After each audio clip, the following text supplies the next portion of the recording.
बाबा साहब ने सच ही कहा था कि शिक्षा वो शेरनी का दूध है जो पिएगा वो दहाड़ेगा, और इस कथन को पूरी तरह से सत्य करके दिखाया है हरियाणा की बेटियों ने। नमस्कार, मेरा नाम अरुण गौतम है और आप देखना शुरू कर चुके हैं ढाका टीवी। आज की इस वीडियो में हम आपको एक ऐसे गांव की कहानी बताने जा रहे हैं जिस कहानी को जानने के बाद हर एक गांव को उस गांव से प्रेरणा लेनी चाहिए। जो लोग समाज में जाति, धर्म और लिंग के आधार पर भेदभाव करते हैं, उन लोगों को उस गांव से सीख लेनी चाहिए। आज हम आपको एक ऐसे गांव के बारे में बताने जा रहे हैं जिस गांव में संविधान लागू होने से पहले अगर कोई बेटी स्कूल चली जाए तो उसे धर्म के विरुद्ध माना जाता था। अगर कोई अपनी बेटी को पढ़ाना चाहे तो उसे भरी पंचायत में माफी मांगना पड़ता था। लड़कियों के पढ़ने पर इतनी पाबंदी थी कि अगर कोई बेटी पढ़ने की इच्छा भी जताए तो उसे भरे समाज में अपमानित किया जाता था। ये कहानी है हरियाणा के लुखी गांव की, जहां पर संविधान से पहले लड़कियों को पढ़ना बिल्कुल ही वर्जित था। अगर कोई लड़की पढ़ने की इच्छा भी जताती थी तो उसके माँ बाप को पंचायत में माफी मांगना पड़ता था। तभी उसी दौरान उस गांव में सोहनलाल यादव शहर से पढ़कर आते हैं और देखते हैं कि उनके गांव में हालत ऐसी है कि बेटियों को पढ़ाने पर पंचायत में माफी मांगना पड़ रहा है।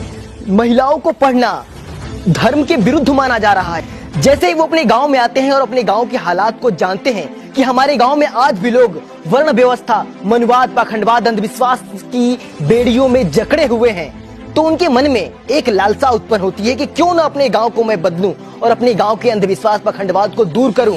और उन्होंने ये बीड़ा उठाया कि जिस गांव में महिलाओं को पढ़ना धर्म के विरुद्ध माना जाता है, इस गांव में मैं महिलाओं को पढ़ाकर उस ऊंचाई तक ले जाऊंगा कि दुनिया एक दिन नाम करेगी। और सोहनलाल यादव ने बिल्कुल ही ऐसा ही किया। जिस गांव में महिलाओं को पढ़ना, बेटियों को पढ़ना अशुभ माना जाता था, धर्म के विरुद्ध माना जाता था, उसी गांव में सोहनलाल यादव ने महिलाओं के लिए पहला स्कूल खोला। लेकिन दुर्भाग्य से सोहनलाल यादव ने जो स्कूल खोला था, 4 सालों तक कोई भी लड़की उस स्कूल में पढ़ने नहीं गई और सभी लोगों ने उनका मजाक उड़ाया। सोचिए, धैर्य और सहनशीलता किसे कहते हैं। सोहनलाल यादव ने 4 साल तक स्कूल खोलकर इंतजार किया कि कोई पढ़ने आए, लेकिन 4 सालों तक उस स्कूल में कोई पढ़ने नहीं गया। इसे कहते हैं धैर्य और सहनशीलता। उन्होंने 4 सालों तक इंतजार किया।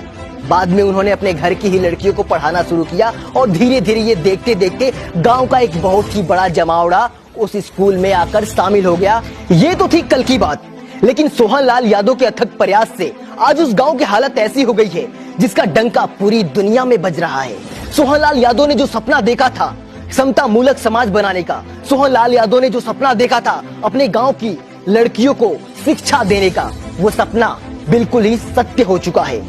हरियाणा का वो लुखी गांव जहां पर महिलाओं को पढ़ना धर्म के विरुद्ध माना जाता था, आज उस गांव की संख्या 4000 है। 4000 में आधे से ज्यादा महिलाएं हैं और उन महिलाओं में 400 महिलाएं सरकारी नौकरियों में हैं। और सबसे खास और अहम बात है कि उन 400 महिलाओं में 325 महिलाएं टीचर के पद पर हैं। और सबसे अहम और खास बात तो आपको बताना भूल ही गया, सोहनलाल यादव ने सिर्फ इतना ही नहीं किया बल्कि उस गांव में धर्म, जाति, अंधविश्वास, पाखंडवाद से लोगों का नाता हमेशा हमेशा के लिए तोड़ दिया। उस गांव में किसी भी देवी देवता का आपको मंदिर नहीं मिलेगा, क्योंकि उस गांव में किसी देवी देवता की पूजा नहीं होती है बल्कि शिक्षा की पूजा होती है। क्योंकि बाबा साहब ने कहा था कि शिक्षा उस शेरनी का दूध है जो पिएगा वो दहाड़ेगा। और इसी कथन को सोहनलाल यादव ने 100% सत्य करके दिखाया है। उस गांव में किसी भी देवी देवता का आज मंदिर नहीं है, वहाँ पे सिर्फ और सिर्फ शिक्षा की पूजा होती है। और यही कारण है कि हर साल जब भी हरियाणा राज्य में टीचर की वैकेंसी आती है तो उस गांव की 1-2 लड़कियां जरूर सिलेक्ट होती हैं। वैसे तो इस गांव की बहुत सारी विशेषताएं हैं, अगर मैं विशेषताएं गिनाने लगूं तो बहुत सारे वक्त लग जाएंगे। इस गाँव की एक खास विशेषता ये भी है कि इस गाँव में कोई भी कार्य पंडा पुजारी के अनुमति से नहीं होता है और ना ही इनके शामिल करके होता है, बल्कि इस गांव में अगर कोई कार्यक्रम होता है तो उस गांव का, उस घर का ही कोई व्यक्ति जो बुजुर्ग होता है उन्हें ही पंडित की उपाधि दी जाती है और वही पंडित वाला कार्य का सारे रस्मों रिवाज पूरा करते हैं। ऐसी अनेकों विशेषताएं उस गाँव में छुपी हुई है जो हम एक छोटे से वीडियो के माध्यम से आपको नहीं बता सकते। और हाँ, सबसे विशेष विशेषता तो मैं आपको बताना ही भूल गया, दहेज प्रथा हमारे समाज की सबसे बड़ी कुरीतियां है, लेकिन इस गाँव में सोहनलाल यादव के जमाने से दहेज प्रथा को पूरी तरह से मिटा दिया गया है। यहाँ पर किसी भी शादी समारोह में किसी भी प्रकार का 1 रुपए लेन देन नहीं किया जाता है। तो हरियाणा का लुखी गांव आपको कैसा लगा, कमेंट में अपनी राय हमें जरूर दें। और इस गांव की क्या विशेषता आपको सबसे विशेष लगी, ये भी हमें कमेंट में जरूर बताएंगे। मिलेंगे आपसे अगली वीडियो में, तब तक के लिए आपसे विदा लेते हैं। आप देख रहे थे ढाका टीवी और मैं था अरुण गौतम। हमारे साथ कैमरे पे है अचला।